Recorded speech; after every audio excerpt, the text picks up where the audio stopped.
Hello बच्चे लोग, क्या हाल चाल। तो बच्चे लोग, मैं उम्मीद करूंगा कि आप सब लोग बहुत ज्यादा अच्छे होंगे। आप सबकी पढ़ाई लिखाई बहुत ज्यादा अच्छे तरीके से चल रही होगी और आपके हमारे क्लासेस को एंजॉय कर रहे होंगे। मैं जितिन कुमार आपका स्वागत करता हूं हमारे क्लास 12 इकोनॉमिक्स की फ्री क्लासेस में।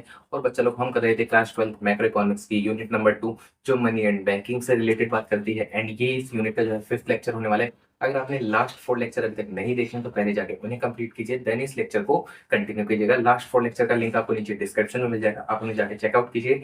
एंड अब ज्यादा टाइम वेस्ट नहीं करते, इंट्रोडक्शन पे सीधा लेक्चर को स्टार्ट करते हैं। चलो, लास्ट लेक्चर में हमने देखा था मनी क्रिएशन प्रोसेस क्या होता है, जिसे एक नाम से और बुलाते थे क्रेडिट क्रिएशन प्रोसेस। एंड एक टॉपिक और देखा था मनी मल्टीप्लायर, एंड जिसे भी एक नाम से और बुलाते थे क्रेडिट मल्टीप्लायर, कि वो क्या होता है। एंड कमर्शियल बैंक हमारी कंट्री में क्रेडिट कैसे जनरेट करता है, वो सब हमने लास्ट लेक्चर तक देख लिया था। एंड बच्चा लोग, अब हम करने वाले हैं कि आज की क्लास में कि सेंट्रल बैंक क्या होता है, क्योंकि कमर्शियल बैंक तक हमने लास्ट क्लास में देख लिया। अब बात करेंगे सेंट्रल बैंक क्या होता है। देखो, नॉर्मल लैंग्वेज में बात करूं तो सेंट्रल बैंक होता है हमारी कंट्री में जो भी सबसे बड़ा बैंक है, कंट्री का जो भी सबसे बड़ा बैंक है वो होता है सेंट्रल बैंक। इतना क्लियर हुआ सब बच्चों को। अब हमारी कंट्री इंडिया की बात करें तो इंडिया में सबसे बड़ा बैंक कौन है? RBI, reserve bank of India. तो रिजर्व बैंक ऑफ इंडिया कौन है? कौन है? इंडिया का सेंट्रल बैंक। अब एक बार इनकी डेफिनेशन देख लेते हैं। तो देखो, सेंट्रल बैंक क्या होता है? It is an apex bank which control entire banking system of the country. यानी कि सेंट्रल बैंक क्या है? एक एपेक्स बैंक है जो कंट्री का इंटायर बैंकिंग सिस्टम कंट्रोल करता है। एपेक्स मतलब सबसे बड़ा, ठीक है। And it accept deposit from commercial bank and provide loan to them. अब देखो, जैसे जनरल पब्लिक क्या करती है, कमर्शियल बैंक जैसे एसबीआई, एचडीएफसी, आईसीआईसीआई या कोटक महिंद्रा, इन सब में अपना अकाउंट ओपन कराती है। अब सेंट्रल बैंक यानी कि जो आरबीआई है, इन इस ये भी क्या करते हैं ना, अकाउंट ओपन करते हैं। बट ये पब्लिक का अकाउंट ओपन नहीं करती। ये क्या करती है, जितने भी कमर्शियल बैंक है ना, इनका अकाउंट ओपन करती है। मतलब क्या हुआ, जितने भी कमर्शियल बैंक है, एसबीआई, एचडीएफसी, पीएनबी, आईसीआईसीआई या कोटक हो गया, तो इन सब के जो बैंक अकाउंट होते हैं वो कहाँ होते हैं? सेंट्रल बैंक के पास। मतलब हमें अगर पब्लिक को अपना अकाउंट खुलवाना है तो वो कमर्शियल बैंक के पास जाती है। कमर्शियल बैंक को अपना अकाउंट कहाँ खुलवाना होता है? आरबीआई यानी कि सेंट्रल बैंक के पास है।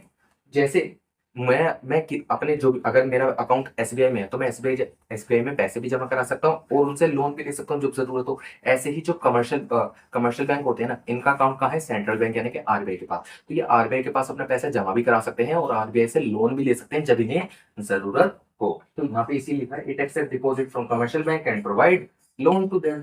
एंड थर्ड क्या है? It is a sole agency of issuing note in the country. यानी कि हमारी कंट्री में जितने भी नोट्स है ना, वो कौन इशू करता है? आरबीआई। बट हाँ, आरबीआई 1 रुपए के नोट और जितने भी कॉइन्स है उनको इशू नहीं करता। ये सारे नोट इशू करता है except 1 rupee note and coins. इतना क्लियर हुआ? 1 रुपए के नोट और कॉइन्स जो है वो कौन इशू करता है? Ministry of finance.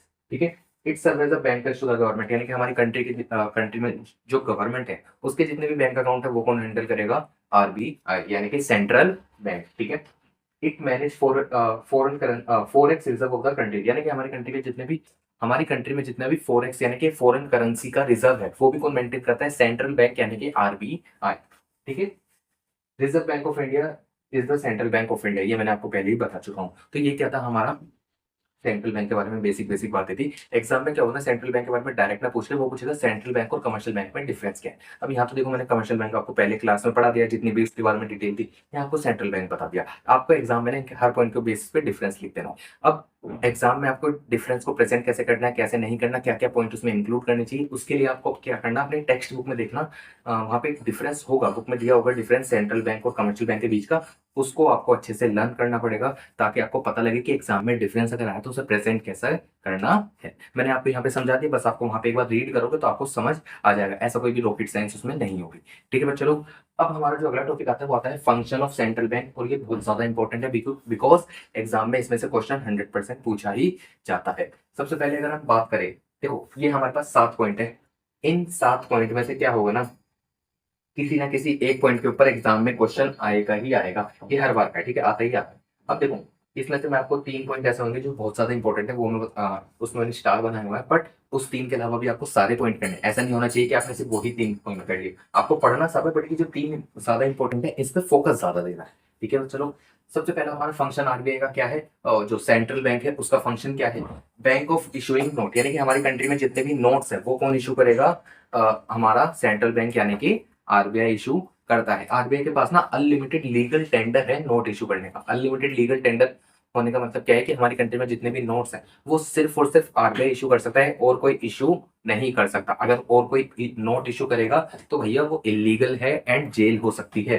ठीक है चलो, थर्ड सेकंड आता है बैंकर्स टू द गवर्नमेंट। अब बैंकर्स टू द गवर्नमेंट का मतलब होता क्या है? देखो, हमारी बैंकर्स टू द गवर्नमेंट में सेंट्रल बैंक करता क्या है? सेंट्रल बैंक मेनली, वैसे तो बहुत सारे काम करता है बट मेनली जो आपको याद रखने हैं वो होते हैं तीन काम। सबसे पहले गवर्नमेंट के जितने भी बैंक अकाउंट है वो कौन मेंटेन करेगा? Central bank. सेकंड, गवर्नमेंट के बिहाफ पे जितनी भी सेल एंड परचेज होता है सिक्योरिटीज बॉन्ड्स का, तो वो सब भी कौन करता है? सेंट्रल बैंक यानी कि आरबीआई। एंड थर्ड, हमारी कंट्री में जितनी भी मॉनेटरी पॉलिसी होती है पैसे से रिलेटेड वो भी कौन फॉर्म करता है या फ्रेम करता है? वो कौन करता है? सेंट्रल बैंक यानी कि आरबीआई। यानी कि गवर्नमेंट के बिहाफ पे सेंट्रल बैंक तीन तीन मेन काम करे। सबसे पहले इनके बैंक अकाउंट हैंडल करना, सेल एंड परचेज करना सिक्योरिटीज और बॉन्ड्स का, एंड थर्ड क्या है? मॉनेटरी पॉलिसी फ्रेम करना। इतना क्लियर हुआ? तो ये क्या होता है? Bankers to the government. Third point आता है bankers bank and supervisory role. Bankers bank and supervisory role मतलब क्या? देखो, ये ना दो फंक्शन हो गए इधर। सबसे पहला बैंकर्स बैंक क्या होता है, सुपरवाइजरी रोल क्या होता है। सबसे पहले बात करते हैं बैंकर्स बैंक की। एग्जाम में क्या होगा ना, वो डायरेक्ट पूछ सकते हैं what is bankers bank bank and supervisory role, या फिर वो इसको ना दो अलग फंक्शन पूछ सकते हैं, what is bankers bank and वो, या फिर सेपरेट ही पूछ सकते हैं व्हाट इज सुपरवाइजरी रोल। तो ये क्वेश्चन के ऊपर डिपेंड करेगा। ठीक है, तो अब देखो बैंकर्स बैंक मतलब क्या होता है? जैसे हमारा जनरल पब्लिक का अकाउंट कहाँ होता है? कमर्शियल बैंक में। ऐसे ही कमर्शियल बैंक के जितने भी बैंक अकाउंट होते हैं वो कहाँ होते हैं? आरबीआई में होते हैं, यानी कि सेंट्रल बैंक के पास होते हैं। तो जो हमारा सेंट्रल बैंक है वो क्या करता है? बैंकों का बैंक की तरह काम करता है। क्या मतलब? जो हमारा सेंट्रल बैंक है वो क्या है? Bankers bank. यानी कि एसबीआई का अकाउंट कहाँ होगा? आरबीआई में। एचडीएफसी का अकाउंट कहाँ होगा? आरबीआई में। इतना क्लियर हुआ? जनरल पब्लिक जाके डायरेक्टली आरबीआई में अकाउंट यानी कि सेंट्रल बैंक में अकाउंट नहीं खोल सकती। अगर मैं भी जाता हूँ, मैं बोलता हूँ मुझे आरबीआई में अकाउंट खुलवाना है तो नहीं खुलेगा। ठीक है, बट मैं बोलता हूँ मुझे एसबीआई एचडीएफसी या और किसी कमर्शियल बैंक में अकाउंट खुलवाना है तो आराम से खुल जाएगा, कोई दिक्कत नहीं है। ठीक है मैं चलो, तो बैंकर्स बैंक आपको समझ आया होगा। सुपरवाइजरी रोल मतलब क्या होता है? देखो, सुपरवाइजरी रोल मतलब होता है सुपरवाइज करना, बताना कि ऐसा करो, है ना। अब हमारी कंट्री में ना बैंकों पे ना काफी सारी रेगुलेशन कंप्लायंस होती है जो आरबीआई लगाता है। ऐसे ही हमारी कंट्री में ना बहुत सारे रेट होते हैं, जैसे सीआरआर मैंने आपको एक पढ़ाया था। एक ऐसे होता है एसएलआर, स्टैट्यूटरी लिक्विडिटी रेशियो। ये होता है bank rate, repo rate, reverse repo rate. तो ये सब जो रेट है हम नेक्स्ट क्लास में वैसे पढ़ने वाले हैं। बट ये सब जो रेट है ना, कंट्री में आरबीआई इनको सेट करता है एंड कमर्शियल बैंक को इन रेट को फॉलो करना होता है। एंड आरबीआई क्या करता है ना, टाइम टाइम पे इन रेट में चेंजेस करता रहता है एंड ये मेक श्योर करता है कि कमर्शियल बैंक इन रेट जो भी आरबीआई की जो कंप्लायंस है, आरबीआई ने जो भी रेट में चेंजेस करा है उनको फॉलो कर रहा है या नहीं कर रहा है। इतना क्लियर हुआ? क्योंकि होता है सुपरवाइजरी रोल। एक बार आप इनकी बुक से अपनी जो टेक्स्ट बुक है उसमें से एक बार रीड लेना कि बुक में कैसे लिखा है और आपको एग्जाम में कैसे प्रेजेंट करना है, तो आपको ये और ज्यादा अच्छे से क्लियर हो जाएगा। ठीक है, वैसे जो मैंने आपको बताया बुक में वही लिखा है, बट आपको एक बार एग्जाम में कैसे प्रेजेंट करना है उसके लिए आपको बुक रीड करनी पड़ेगी। ठीक है, तो चलो। और हाँ, बुक की रीडिंग अगर कंपलसरी है, अगर आप बुक रीड नहीं कर रहे हो, बस ये आपको लग रहा है कि आप सुन के पास मतलब एग्जाम में अच्छा परफॉर्म करोगे, तो आपको नहीं करना। आपको लग रहा है बस आपको सारी चीज समझ आ रही है, बट अगर आप जब प्रेजेंट करने की बारी आएगी ना एग्जाम में, तब बहुत ज्यादा प्रॉब्लम होगी कि बिकॉज आपके पास हो सकता है कि वर्ड्स ही ना मिलेगी, आप लिखना क्या है इसमें, है ना। दिमाग में तो आ रहा है बट कॉपी पे कैसे उतारे, तो उसके लिए आपको जो है अपनी बुक को रीड करना पड़ेगा। ठीक है भाई चलो, अब पढ़ते हैं फोर्थ पॉइंट पे जो आता है lenders to last resort. Lenders to last resort मतलब क्या होता है?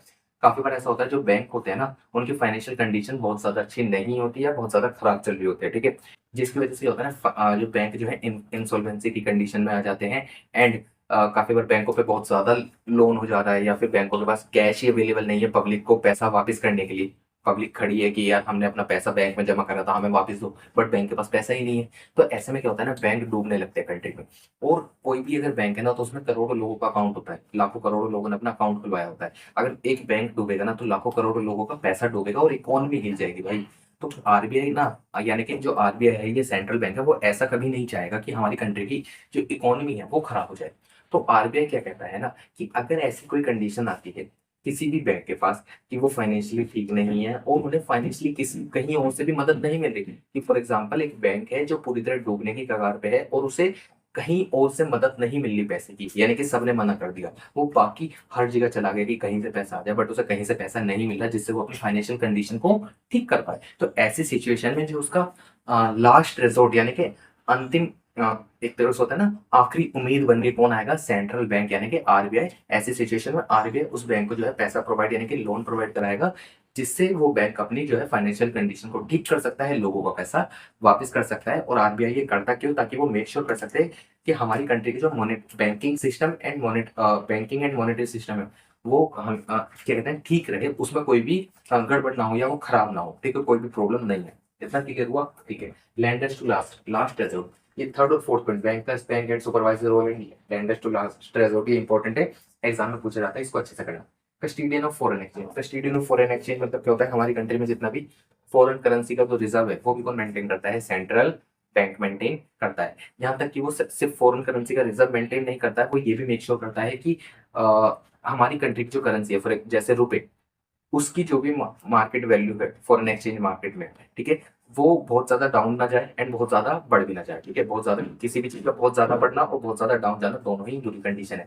सब चीजें मीडियम चलनी चाहिए, ठीक है। चलो, ताकि धीरे धीरे ग्रोथ हो तो बेटर रहता है। बट अगर कोई चीज एक बहुत ज्यादा ही जल्दी ग्रो हो गई तो ऐसे में क्या होगा ना, वो एक टाइम पे जाके डाउन गिरने लगेगी, ठीक है। चलो, तो आरबीआई ये भी मेक श्योर करता है कि हमारी कंट्री की जो करेंसी की वैल्यू है वो बहुत ज्यादा अपना हो और बहुत ज्यादा डाउन भी ना जाए, मीडियम रहे। तो इस चीज को आरबीआई इस चीज को जो मेक श्योर करता है वो कैसे करता है, याद रखना एक वर्ड, मैनेज फ्लोटिंग। वैसे ये वाला जो मैनेज फ्लोटिंग वाला टॉपिक है, ये आगे एक चैप्टर है फॉरेन एक्सचेंज रेट, उसमें भी आएगा, बट यहाँ पे उसकी बस एक छोटी सी ना झलक दी हुई है, ठीक है। तो मैं उम्मीद करूंगा कि आपको ये custodian of foreign exchange rate basic idea लग गया होगा कि क्या होता है। वरना नहीं भी लगा तो कोई बात नहीं, आगे जो पूरा चैप्टर है फॉरेन एक्सचेंज मार्केट या फॉरेन एक्सचेंज रेट, उसमें तो ये पूरा अच्छे से पढ़ना ही है डिटेल में, वहां तो ग्राफ्स के साथ है ना। तो बच्चे लोग, जो हमारा नेक्स्ट फंक्शन आता है वो आता है सिक्स्थ फंक्शन, जो है क्लियरिंग हाउस फंक्शन। एंड ये बहुत ज्यादा इंपॉर्टेंट है बिकॉज एग्जाम में पूछा जाता है, एंड इसमें चेक होता है कि आप किसी भी टॉपिक को कितने अच्छे से एक्सप्लेन कर पाते हैं एग्जाम में। मैं ऐसा क्यों बोल रहा हूँ, बिकॉज इस टॉपिक की ना कोई भी स्पेसिफिक डेफिनेशन या एक्सप्लेनेशन है नहीं। आपको इस टॉपिक को एग्जाम्पल की मदद से एग्जाम में एक्सप्लेन करना पड़ेगा। और आप अगर अपनी बुक में भी लिखते हो तो वहां पे भी क्या है ना, कोई डेफिनेशन टाइप नहीं है इस टॉपिक में, वो भी वहां पे भी उन्होंने एग्जाम्पल की मदद से ही इस टॉपिक को एक्सप्लेन करा हुआ है। अब ये होता क्या है, क्लियरिंग हाउस फंक्शन। अब देखो, मैं ना एग्जाम्पल के लिए बोलता हूँ कि एक बैंक है एचडीएफसी, एक है एसबीआई। ए पर्सन का अकाउंट है एचडीएफसी में, बी का अकाउंट है एसबीआई में, ठीक है ना। चलो, अब एक चीज देखो, बी ने क्या करा, एक चेक दिया है ए को 10,000 रुपए का। अब एक चीज बताओ, बी जो चेक देगा उस पर क्या लिखा होगा बड़े बड़े अक्षरों में, एस बी आई। ए के पास जो चेक आएगा उस पर भी एसबीआई लिखा होगा, क्योंकि दिया तो बी नहीं है। बट ए जब इस चेक को बैंक में जमा करेगा, किस बैंक में जमा करेगा, एचडीएफसी में, तो एचडीएफसी के पास एसबीआई के नाम का चेक आएगा। अब एचडीएफसी अगर एसबीआई के पास फोन लगा के बोलेगा कि भाई तेरे नाम का मेरे पास चेक आया है, ठीक है, एंड अब तू मुझे 10,000 रुपए देगा। अब देखो, एसबीआई अलग, एचडीएफसी अलग। अब अगर ऐसी सिचुएशन में एचडीएफसी वाले एसबीआई से पैसे मांग रहे हैं और एसबीआई ने मना कर दिया, तो एचडीएफसी क्या ही कर लेगा, कुछ कर तो नहीं सकता यार, दोनों बैंक अलग अलग है। तो ऐसी प्रॉब्लम ना क्रिएट हो, ठीक है। तो ऐसे में आता है आरबीआई। आरबीआई क्या बोलता है ना, आरबीआई ने एक फंक्शन बनाया, ठीक है। उसने क्या बनाया, क्लियरिंग हाउस फंक्शन बनाया, यानी कि आरबीआई का एक ना, आरबीआई ने एक तरह से मान सकते हो कि अपने अंदर एक डिपार्टमेंट टाइप बना लिया, जिसको बोला गया क्लियरिंग हाउस। क्लियरिंग हाउस का काम क्या होता है कि बैंक के जितने भी चेक है ना उनको क्लियर करना, ठीक है बच्चा लोग। अब एक चीज देखो, बैंकों के साथ जितने भी चेक आते हैं ना वो क्या करते हैं, आरबीआई के पास पहुंचाते हैं। आरबीआई यानी कि सेंट्रल बैंक यानी कि मतलब उनका जो डिपार्टमेंट है क्लियरिंग हाउस का, उसके पास सारे चेक जाते हैं। एंड उस क्लियरिंग हाउस में ना हर बैंक का अपना अपना एक डिपार्टमेंट होता है कि एचडीएफसी अलग, एसबीआई अलग, तो ऐसे सबका होता है, ठीक है। तो आरबीआई क्या करता है ना, यार ये दोनों बैंक तो आपस में लड़ मरेंगे कि पैसे बोलेंगे दे, ये नहीं दे रहा, वो नहीं दे रहा, या पैसे मेरे हैंड में, ठीक है, वो तो करेंगे। बट तो आरबीआई क्या बोला ना, तुम कुछ मत करो, चेक लाके मुझे दो। तो एचडीएफसी ने क्या करा, आरबीआई को अपना चेक दे दिया, ठीक है।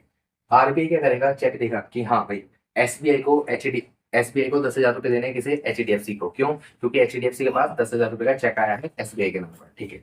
अब एक चीज देखो, आरबीआई क्या करेगा, एसबीआई से बोलेगा, अब एसबीआई जरूरी नहीं है ऐसे ना दे, तो आरबीआई कुछ नहीं करेगा। आरबीआई क्या करेगा, एसबीआई का अकाउंट तो आरबीआई के पास है ना, एसबीआई का अकाउंट तो आरबीआई के पास है, तो आरबीआई क्या करेगा, एसबीआई के अकाउंट से पैसा निकालेगा और एचडीएफसी के अकाउंट में ट्रांसफर कर देगा। इतना क्लियर हुआ। तो मतलब यहाँ पे क्या हो रहा है कि दो बैंकों के बीच में कोई भी ट्रांजेक्शन नहीं हो रही, मतलब जो भी ट्रांजेक्शन हो रही है वो क्या हो रही है, आरबीआई के थ्रू हो रही है। जो आरबीआई का एक डिपार्टमेंट है या फंक्शन है क्लियरिंग हाउस, उसके थ्रू सारी ट्रांजेक्शन हो रही है। अब इस टॉपिक को अगर मैं समराइज करना चाहूँ, क्योंकि थोड़ा हो सकता है कि कंफ्यूजन क्रिएट हो गई हो, तो क्या होगा, तो क्लियरिंग हाउस फंक्शन क्या होता है, आरबीआई का ऐसा फंक्शन होता है जिसमें वो बैंकों के चेक क्लियर करता है। बैंकों के चेक कैसे क्लियर करता है, कि फॉर एग्जाम्पल जैसे हमने लिया एचडीएफसी और एसबीआई, एसबीआई के पास एसबीआई का जो 10,000 रुपये का चेक, एसबीआई के नाम का 10,000 का चेक एचडीएफसी के पास आता है एंड एचडीएफसी एसबीआई से बोलता है कि भाई पैसे दो, बट एसबीआई देता नहीं है, तो इसलिए आरबीआई बोलता है कि आप अपने चेक मुझे दो।